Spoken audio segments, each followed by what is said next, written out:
ಏನು ಕರ್ನಾಟಕದಲ್ಲಿ ಲೋಕಸಭಾ ಚುನಾವಣೆಯಲ್ಲಿ 28 ಕ್ಷೇತ್ರಗಳಲ್ಲಿ ಬೆಂಗಳೂರು ಗ್ರಾಮಾಂತರ ಏನು ಟಿ ವಿ ಮಾಧ್ಯಮದಲ್ಲಿ ಮತ್ತು ಜನಗಳಲ್ಲಿ ಹೈ ವೋಲ್ಟೇಜ್ ಪಿಚ್ ಅಂತ ಕರೆಯುತ್ತಿರುವ ಬೆಂಗಳೂರು ಗ್ರಾಮಾಂತರ ಕ್ಷೇತ್ರದಲ್ಲಿ ಈ ಬಾರಿ ನಮ್ಮ ಕಾಂಗ್ರೆಸ್ ಅಭ್ಯರ್ಥಿ ಸನ್ಮಾನ್ಯ ಶ್ರೀ ಡಿ ಕೆ ಸುರೇಶ್ ರಣ್ಣರವರು ಇದು 3ನೇ ಬಾರಿ ಗೆದ್ದು 4ನೇ ಬಾರಿಗೆ ಅವರಿಗೆ ಚುನಾವಣೆಯಲ್ಲಿ ಮತ್ತೆ ನಮ್ಮ ಪಕ್ಷ ಅವರಿಗೆ ಕಾಂಗ್ರೆಸ್ ಅಭ್ಯರ್ಥಿಯನ್ನಾಗಿ ಮಾಡಿದೆ. ಇವರು ಗೆಲ್ಲದಲ್ಲಿ ಯಾವುದೇ ಅನುಮಾನ ಇಲ್ಲ. ಯಾಕಂದರೆ ಇವರು ಬೆಂಗಳೂರು ಗ್ರಾಮಾಂತರ ಏನಿದೆ, ಆನೇಕಲ್ ಇರ್ಬೋದು, ಮಾಗಡಿ ಇರ್ಬೋದು, ಕುಣಿಗಲ್ ಇರ್ಬೋದು, ರಾಮನಗರ ಇರ್ಬೋದು, ಕನಕಪುರ ಇರ್ಬೋದು, ಇಲ್ಲಿ 8 ಕ್ಷೇತ್ರದಲ್ಲಿ 5 ಕ್ಷೇತ್ರ ಕಾಂಗ್ರೆಸ್ ನಾವಿದ್ದೀವಿ. JDS ಒಂದೇ ಒಂದಿದೆ. BJP 2 ಕ್ಷೇತ್ರನೂ ಗೆದ್ದಿದೆ. ಅದು ಮುನಿರತ್ನಂ ಇರುವಂಥ ರಾಜಾಜಿನಗರ ಇರ್ಬೋದು ಮತ್ತು ಬೆಂಗಳೂರು ದಕ್ಷಿಣ ಇರ್ಬೋದು. ಸೊ ಈಗ ನಮ್ಮ ಅಭ್ಯರ್ಥಿ ಬಹಳ ವರ್ಷಗಳಿಂದ ಭಾರಿ ಜನಪರ ಕೆಲಸಗಳನ್ನು ಮಾಡಿಕೊಂಡು ನೀರಾವರಿ ಇರ್ಬೋದು, ರಸ್ತೆಗಳಿರ್ಬೋದು, ಬೆಂಗಳೂರಿಗೆ ಗ್ರಾಮಾಂತರಕ್ಕೆ ಏನು ಸೆಂಟ್ರಲಿಂದ ಬರುವಂಥ ಅನುದಾನವನ್ನು ತಂದು ಸಮರ್ಥವಾಗಿ ಕಾರ್ಯಕ್ರಮಗಳನ್ನು ಜನಗಳಿಗೆ ಕೊಟ್ಟಿದ್ದಾರೆ. ಕುಡಿಯೋ ನೀರಿರ್ಬೋದು, ಪ್ರತಿಯೊಂದನ್ನು ಸಹ. ಆಮೇಲೆ ಈಗ ನಮ್ಮದೇ ಸರ್ಕಾರ ಬಂದಿದೆ. ಸನ್ಮಾನ್ಯ ಡಿ ಕೆ ಶಿವಕುಮಾರ್ ಅವರು, ಡಿ ಕೆ ಸುರೇಶ್ ಅವರ ಸಹೋದರರು, ಅವರು ಸಹ ಉಪಮುಖ್ಯಮಂತ್ರಿ ಆಗಿದ್ದಾರೆ.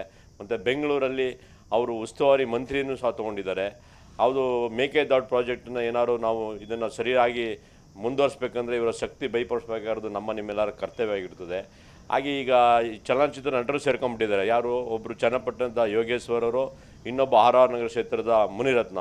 ಇವರು ಚಲನಚಿತ್ರದ ನಿರ್ಮಾಪಕರು ಮತ್ತು ನಟನೆಗರು. ಇವರು ಜನಗಳನ್ನ ಹೆಂಗೆ ಮೋಡಿ ಮಾಡಬೇಕು ಅನ್ನೋದು ಇವರು ಚೆನ್ನಾಗಿ ಕಾರ್ಯಗತ ಮಾಡ್ಕೊಂಡಿದ್ದಾರೆ. ಸೊ ಇವ್ರ ಮಾತನ್ನು ಯಾವುದೇ ಕಾರಣಕ್ಕೂ ನೀವು ನಂಬೇಡಿ.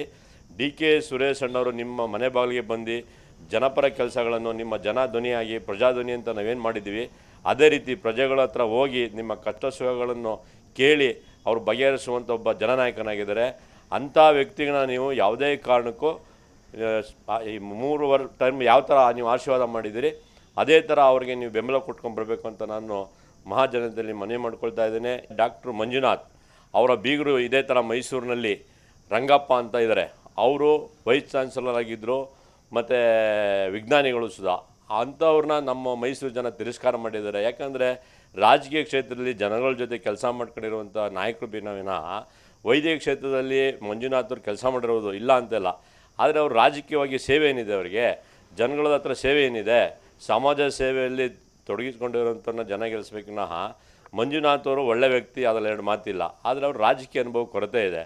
ಆಮೇಲೆ ದೇವೇಗೌಡ ಹಳ್ಳಿಯಾರನ್ನ ಒಂದೇ ಒಂದು ಕಾರಣಕ್ಕೆ ಅವರು ಟಿಕೆಟ್ ಕೊಟ್ಟಿದ್ದಾರೆ ಅನ್ನೋದು ಬಿಟ್ಟರೆ, ಅವರು ತಾತ ಅವರ ಮಾವ MP, ಅವ್ರ ಭಾವ ಮುಖ್ಯಮಂತ್ರಿ, ಇವ್ರ ಕುಟುಂಬಕ್ಕೆ ಇನ್ನೊಬ್ಬರು ಅಕ್ಕ ಮಾವನ ಮಗ ಬಾಮೈದನ ಮಗ ಪ್ರಜ್ವಲ್ ರೇವಣ್ಣ, ಹಾಸನ, ಮಂಡ್ಯ ಮತ್ತು ಬೆಂಗಳೂರು ಗ್ರಾಮಾಂತರ, ಇವು 3 ಸುಧಾ ಒಂದೇ ಕುಟುಂಬದಲ್ಲಿ ನಿಂತಿರೋಂಥ ವ್ಯಕ್ತಿ ಅಂತ ನಾವು ಮನಗಾಣಬೇಕು.